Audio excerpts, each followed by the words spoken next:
numbers on Handshake investing, and we are going to learn. I know this is Namescon, so it's all about name investments and buying and selling of domain names. So there's a lot of that happening within the Handshake ecosystem, and this panel is going to be sharing about that. Robert is going to be the host of this panel, and we will get it started in just a moment. Hey, Paul, how's it doing? How's it going? All right. How are you? Good. Still, I'm hoping I'm not sure. I think we're live. I'm trying to figure this out. If the tech team could tell us, are we rolling? Yeah, we are live. That's what Fiscal said. Okay, nice. So if we could bring up the other panelists. All right. Awesome. There we go. Now we go. Everybody. All right. I think my job is done. Robert, you're gonna moderate, right? Oh no, Paul's moderating. Oh, Paul's moderating. Okay, excuse me. Great. All right, Paul, take it away. Thank you. All right. So our panel is titled Investment ROI with Handshake. So I am your host, Paul Webb, and joining me are three people who have found success being early adopters in the Handshake namespace ecosystem. Rob, Colin, and Sajan. Am I pronouncing that correctly?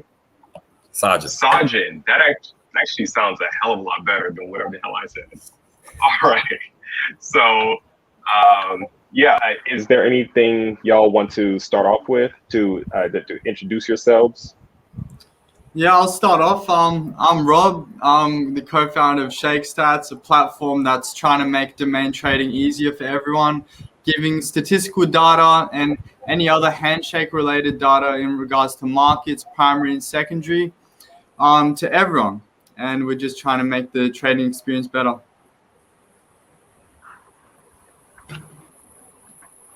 My name's Colin Burke. I'm the founder of Block Domains, which is my Handshake top-level domain buying and selling platform, and I write a blog of the same name, to analyze market trends and help promote, for sale domains, from the community.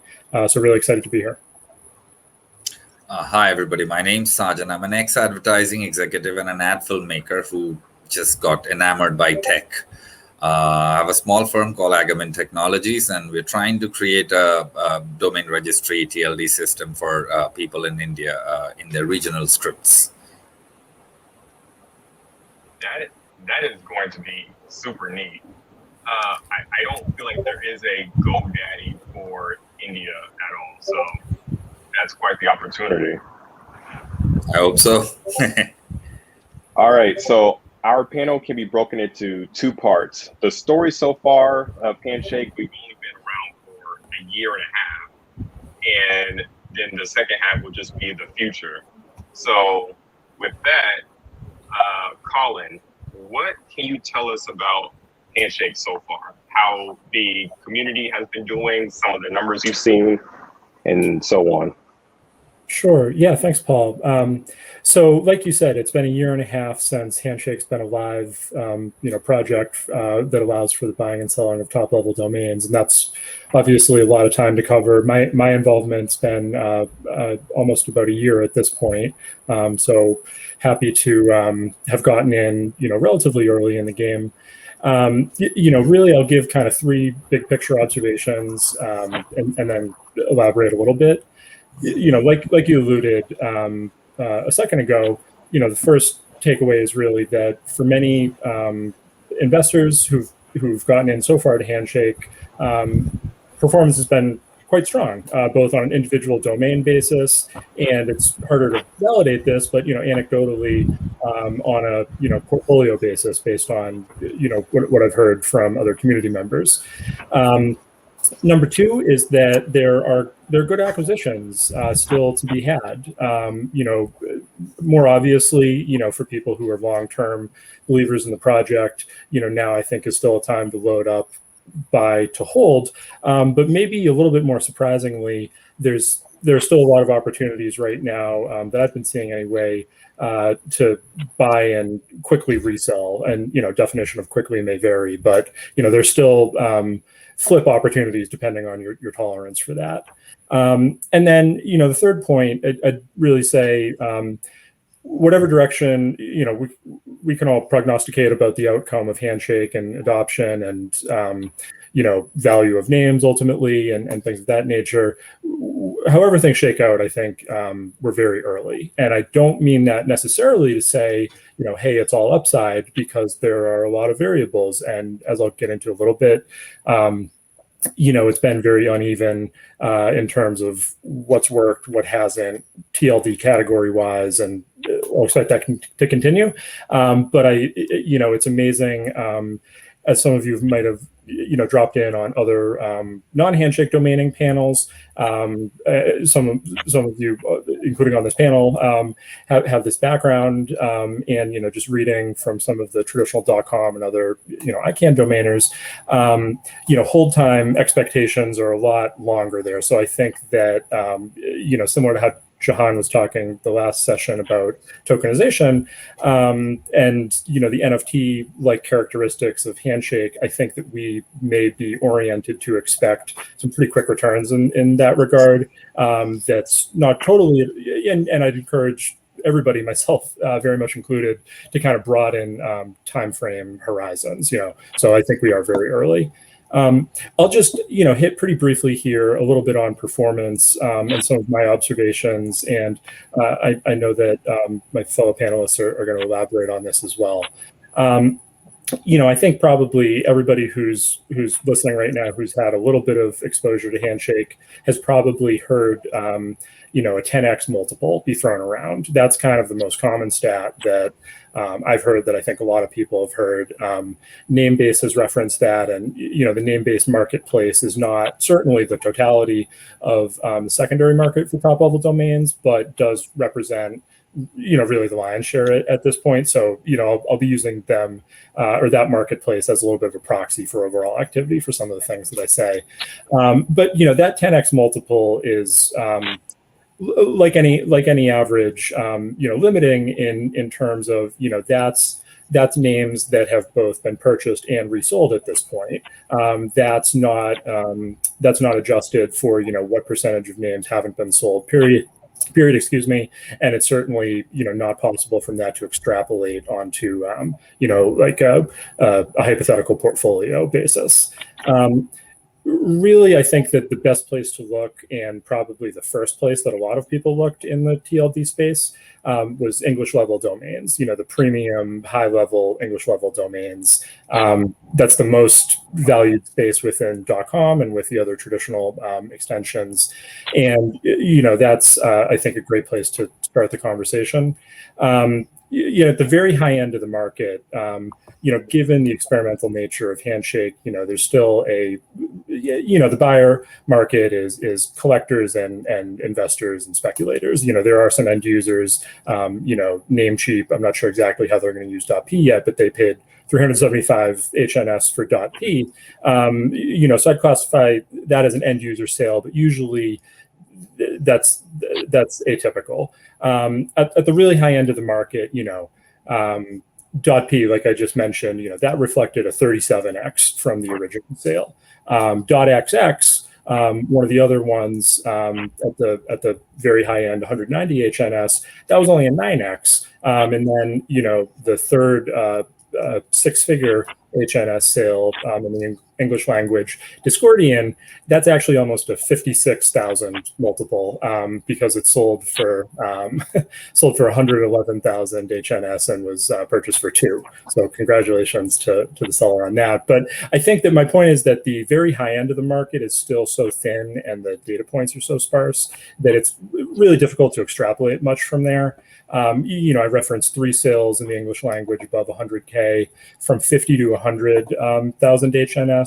There were another 9. And then if you look at, 30 to 50, there were another 16. So from 30,000 and up, that's 28 sales, again, English language only, excluding emoji, excluding, other languages.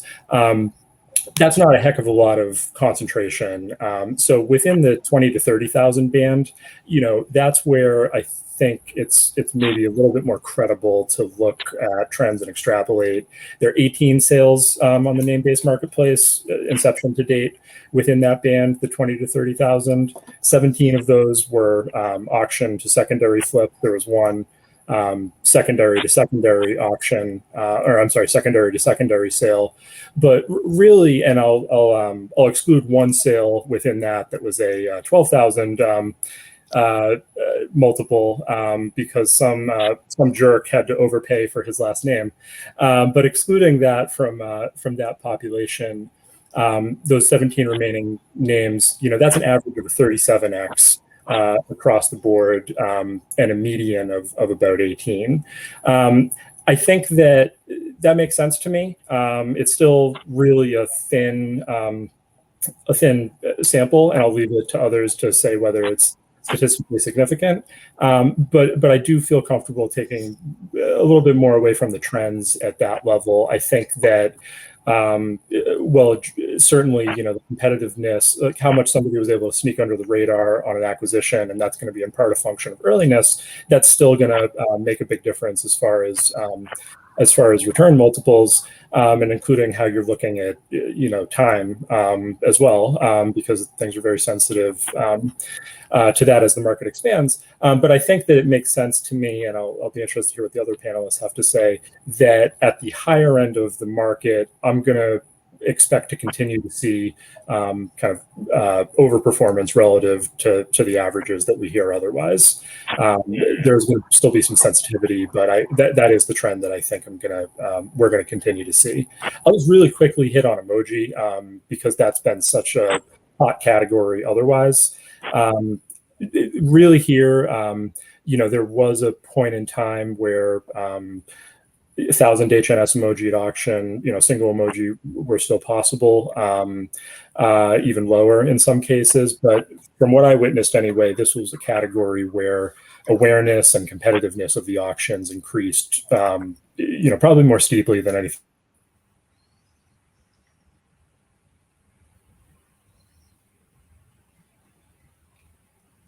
I think we have a problem with Colin here. Okay, so he froze for me too. I was just making sure.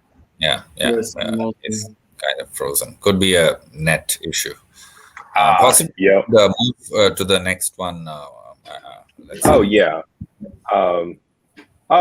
Colin, you're back. Hey, yeah, sorry, I was not sure what happened. I'll just wrap it up quickly and hand it over to you, Paul. But really, the takeaway I'd say with emoji, I just wanted to hit on quickly, is I think the era of sub 10,000 HNS single emoji sales is probably over at this point. So this is another thing where it's really tough to extrapolate on return metrics because people got in at such different levels. But moving forward, I think we've seen some six-figure sales even for single emoji. But I think we're kind of in the new paradigm there. But anyway, sorry about that drop there, and I'll hand it back to you guys. Yeah, no worries. This is the gotta be quarantined and away from people kind of still. Maybe in a few years we'll be in person. This will be a hell of a lot easier. It's been quite a ride in this year and a half. Seeing auctions go for crazy high prices and then people going and flipping things for even higher. So, Rob, where do you see Handshake going next? How's it going? I think Handshake is going to keep growing at this exponential rate. I'll share some slides with you guys right now just to see how crazy the growth rate has been in the past year in regards to primary registrations and secondary market. I don't know if you guys can see that. Can you see that well? Currently not seeing anything. Okay. Yep. Now we are. Okay, so if you see here, in primary registrations, we've hit over 1.8 million within the past year and a half since its inception. So in 2021 alone, there's been a 72.2% increase from last year So given the same rate, next year we'll have over 3 million TLDs registered. And just a heads up, in Handshake, there's going to be a maximum 60 million TLDs possibly registered. So after that, or I think earlier, but after that, people will be forced to use SLDs, right? And that's where the SLD market will really boom. But I think that SLD market will come into place a bit around 20 million TLDs, given the fact that there's only so many good ones that you can create. So with secondary market, we've seen a total of 51,037 TLDs sold. In 2021, it's been a 76.53% increase from last year.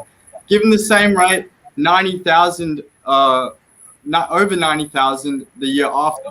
I think the rate's going to go even higher. As you've been seeing, we've been going in an upward trajectory. And the fact that we haven't seen much intrinsic usage of Handshake at this moment in time, given no browser integration and stuff, the rate of growth is very, very low compared to what it will be when these integrations do occur. So be expected to not even recognize Handshake within a week after these integrations occur. It's going to be like the NFT craze. Our faces will be wiped off clean. We'll not even realize it. And I think big ticket sales will keep occurring in the emoji market. For example, we see this star emoji. This went for over 6 figures.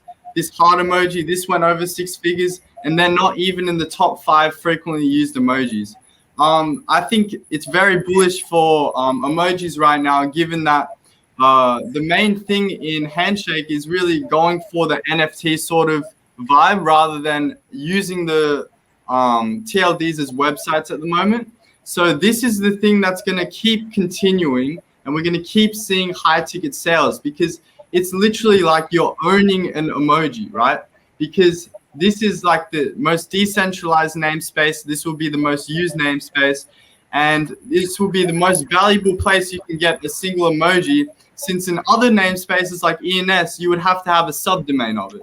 Or it's not even possible to get emojis on ENS at the moment, or unstoppable domains. But in legacy domaining, I know that is possible. But this is a pure emoji without the SLD. That's the main point. And in addition with this, I want to say, look at the return on investment we've been getting. This is going to only increase given these integrations. So we've been seeing here, like for these emojis, that's a 79,000% ROI. That's extremely attractive for any large company, any institution that wants to start getting on and collecting these. Think about the fact that if they collect certain sectors within the TLD market, then they can basically dictate the prices of these because they are the owners wholeheartedly, and they can market these using like their company funds, things of that nature. There's many places investing into NFTs. I think we'll see very similar actions within Handshake. These are some of the top primary market sales. We have here Wallet, which is actually a project that's being worked on to be integrated just purely for wallets, right? They're going to issue SLDs in that nature. So we have there over 350,000 HNS spent on that wallet alone. And X, then we have B, then we have A, U. All of these are going to be issuing subdomains. So the reason we haven't seen as big ticket sales as we could have, right, since all these top 10 haven't been resold, it's because they're going to be used for subdomains, or they're just waiting for this large institutional demands to come in. So expect to see, I would say, 1 million HNS, maybe more, for some of these names. It's going to be ridiculous. In addition to this, I want to point to the fact that we have a very, very small group of people creating TLDs at the moment. Therefore, the spread on the primary market has been so low. For example, in Q3, which is the 75th percentile, we have it's 1 HNS, right? That's the barrier. And then on secondary market, though, it's extremely favorable given the market conditions in the auction system. If you guys have heard that, the second highest prices for what people actually get it for Therefore, the open interest is higher and names resell at a very high rate, which is just very bullish for the whole ecosystem. You see here, the third quartile here is 147 HNS. That's a 147x compared to primary market.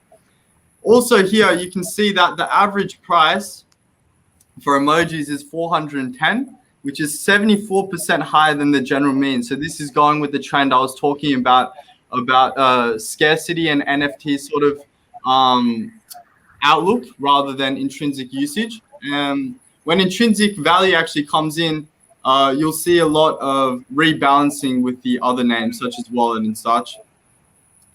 In addition with this, we can see here the ROI for names that were bought for zero. So, for example, 58.6% of them have been sold, right? And then we have here the average price where it is zero on secondary market is 93 HNS. That's a 93x. For the price of 10 on primary, it's a 2,200. And then price of 100 on primary, 5,665 average on secondary market. So this will only continue, in my opinion, given just the market that we've created so far. And just wait for these institutional investors. That's what I'm telling you. Yeah, that sounds great. Those are some impressive numbers. And yeah, wallet, P, two emojis that aren't even in the top 5 commonly used selling for that much. Yeah, there's definitely room for growth. So I agree. It's just incredible. And a year and a half more of progress is going to give us a lot. So, Seijin, how do you think Sajin? I wrote it down and then That's all right, man. Sajin, all right. How do you think Handshake fits in like the broader namespace industry?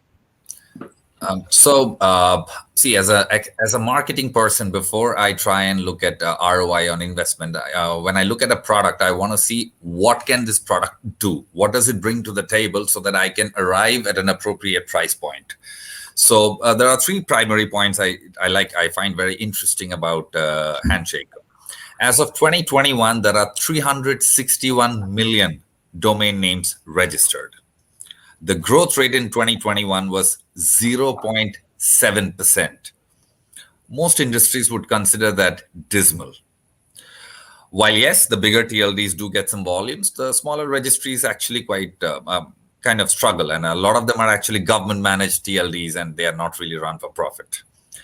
So the executives in these companies, if they are now wondering, where is the next frontier of growth? What is the next growth market? I would say the answer, ladies and gentlemen, is Handshake. The namespace industry currently is quite exclusive. It is only applicable to the entrepreneurial class, people who have a domain name or have a blog or something of that sort. If you don't have a business which needs a domain name, you're not really relevant to the industry. Handshake, on the other hand, thanks to its use cases, is relevant to 4.5 billion internet users on the planet and rapidly growing number. So that's a market growth of 15x, a once-in-a-lifetime opportunity for the namespace industry. So we need to keep that in mind. Like, we are talking about something that is literally going to 15x the market in terms of the market where you can actually sell your products. And that is just selling the names up front. We are not even taking into account the ripple of effects like, various products and networks that people might create, So you may actually end up having 2-3 names. Second is about the inclusive. I want to take from the point 1, which is the inclusive aspect. In India, there are about 600 to 700 million people who are not very familiar with English. While there are platforms that support regional scripts, domain names are English, email IDs are English. A large amount of people don't really have access to the internet. They have broadband at home, but they can't really use it the way they should be. I am sure a similar number exists in China. And I'm sure a similar number would exist if you looked up all the Southeast Asian markets and Japan. And I'm sure a bigger number would emerge if you looked at Africa and the Middle East. And I'm sure an interesting amount of number would emerge if you looked at Russia. That's a lot of people. A lot of people who are not English familiar, but would like to use the benefits of internet. They may be using it in a broken way or in an indirect way, but Handshake truly makes it possible. It's truly inclusive. Handshake even supports Braille for the blind. It supports Egyptian hieroglyphics as SLDs. Let's take a moment to pause as to what we are talking about. We're talking about probably the most inclusive piece of technology ever created. And three, Kind of insane. yeah. Three, the third point is, like, I know my government had written to ICANN asking for one of the root servers to be hosted in India. And I'm sure many important countries like that, which run CCTLDs, would want such similar things because it gives them a semblance of autonomy about controlling the internet in their country. I don't know how much these requests have come to fruition, but if one can take a guess, I'm pretty sure it fell on deaf ears. But now Handshake does that. All registries that manage country TLDs can claim their Handshake version. That very instant, they will upgrade all their customers to smart name status, which means your names will do a lot more. And of course, the blockchain is everywhere or nowhere, depends on how you see it. So you have that control back in your country. So France can have its own internet, UK can have its own internet, Timbuktu can have its own internet. Because, by claiming Handshake, now you've taken control back and you could still operate it. And who knows? As brands that dominate Web 2, there is no reason to believe that, say, brands like .com or .org will not find presence in Web 3, especially if they upgrade their products. So we are talking about embracing everybody, something that grandfathers everything before it and child's everything after it. So how do you put a price on something? Average domains go for $5,000, $10,000. And here we are talking about every TLD being a potential internet maker. What is the price of an internet maker? It's like the price of a car versus a factory that makes cars. I do not believe we have the tools at hand currently to really price these things in. They are really expensive things if we understand for a second as to how staggering the changes this phenomena is going to be. Think of all the NFTs taking their name and then having SLDs that are numbers that correspond to the NFTs. Now you have NFT communities. Imagine educational institutions like Harvard and MIT and creating their own little ecosystems. Imagine decentralized banks, where one end can be like a DeFi, where people deposit money and earn interest, and on the other side, people borrow by putting their digital assets as collateral. Your mind explodes when you look at something like this. So I think the price point is, we won't be able to count the zeros. I think the closest price point is maybe try and compare it to the existing TLDs, but then that would be a very disproportionate price point because existing TLDs are in millions. Maybe you'll have to then taper it down significantly to see the market size, and then maybe develop some sort of a tool there. And then maybe then break it down to A-level TLDs, B-level TLDs, C-level TLDs, D-level TLDs, and maybe E-level TLDs can go for $20,000. So that's where I would leave it at. We are early. I agree with Colin. We are really early. And especially when you win domains for 10 HNS or 0 HNS, and even if I end up selling it for 200 HNS, that's 10x. The base is very low. So yeah, I mean, I buy it for $1 million and then I sell it for, and now that's kind of 10x. That kind of makes sense. So we're early, and I would urge companies like .com. I mean, we were having a discussion the other day. If VeriSign were to claim the Handshake version of .com, approximately 150 million internet users would get an instant upgrade of their product into smart name status. That probably might be the greatest product ever, a product update ever rolled out in human history. Will Handshake help VeriSign create the Guinness Book of World Records? I don't know. That's up to VeriSign to look at. But all I can tell you is that I don't know what the executives are thinking, but their shareholders are definitely not sitting back and thinking, we're going to sit this one out. No, sir, that is not going to happen. So I think we should just hold on tight, because this is about to just go to Mars. Thanks. Wow, I'm like kind of speechless, because if you think about it, just like every single name can be its own internet, and there's so like .com alone, just like there's so many domains built on that. .com is pretty much the internet today. That's one TLD. Yeah, just one, and there's going to be like 60 million. Yeah, and at least 6,000 will be to the scale of what a .com can be, and so you just made my brain just go like expand. So I was talking to a few people yesterday and today, and there is this complaint that frequently keeps coming. And before some idiot puts himself in front of a microphone and asks that question, I just want to nip it in the bud, which is like, with so many names, aren't we going to get confused? I just want to ask, I feel bad for that gentleman. As in, doesn't he have a phone book? I mean, does he get confused every time he looks up a name in that phone book? Does he not remember it? I mean, if you don't forget the names of people around you, you won't forget the names of domains. And with Handshake, domain names are likely to be human names. It's going to be paul.web. If I remember you, I'll remember the name, man. So Steve Webb and I were locked in battle for .web, and he won. Come on, Steve. I mean, I'm just glad it went to another web, but yeah. Oh, all right. Yeah, he's web too. I forgot. Yep. Well, I don't have either my first or second name, but doesn't matter. I got sniped on my name. Yeah. I also wanted to draw a point to the Collins point about emojis. I mean, at this point, we really don't know, will the price move in the direction of generic or specificity? Will an Apple seller prefer .a or .apple? Mm-hmm. Will an orange seller want .o or .orange? So what if you have music sign as an emoji, or you have, say, American flag and music sign? So then if I have, say, Paul American flag music sign, I know as soon as I see it, Paul is an American musician. That's conveying much more information versus Paul music, which is Paul is a musician.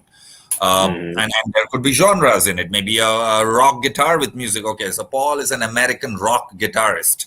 So that, how much information are you conveying in that one name? In an era where UIs and everybody's trying to reduce the number of clicks, reduce the number of touch, and you want to convey information quicker, is generic better or is specific better?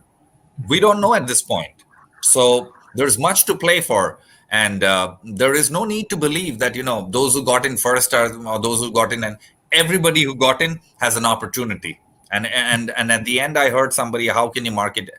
A lot of it depends on how well you market it, how well you sell it, how you contextualize it. A painting of a man standing means nothing. But if you just put a title below it, The Lonely Man, suddenly it's relatable to a lot of people, Similarly, then emojis and domain names, who thought brinjal would mean a dick? But it does. So that's that. So, yeah. Well, these are excellent points. I don't know how we're doing for time. Do we have time for questions? I'm up. Okay. All right. So I think that's good. We can catch up. We are all available. Do chat up with us. We'll be in the lounge, and we'll be posting all over. So yeah, we're going nowhere. Yeah, we'll be ready. All right. Go ahead. Thanks, everyone. Peace. Peace. Bye-bye. Yeah. Okay. Thank you, everybody. Thank you so much. So we are a wrap. This is a wrap for day one of the Handshake track at Namescon, first ever And I have a feeling we're gonna do more of this. And tomorrow is 4 more hours in about same time, same start time as today, for 4 hours. And we have a great lineup. Maybe I'll quickly. Can you share my screen again, please?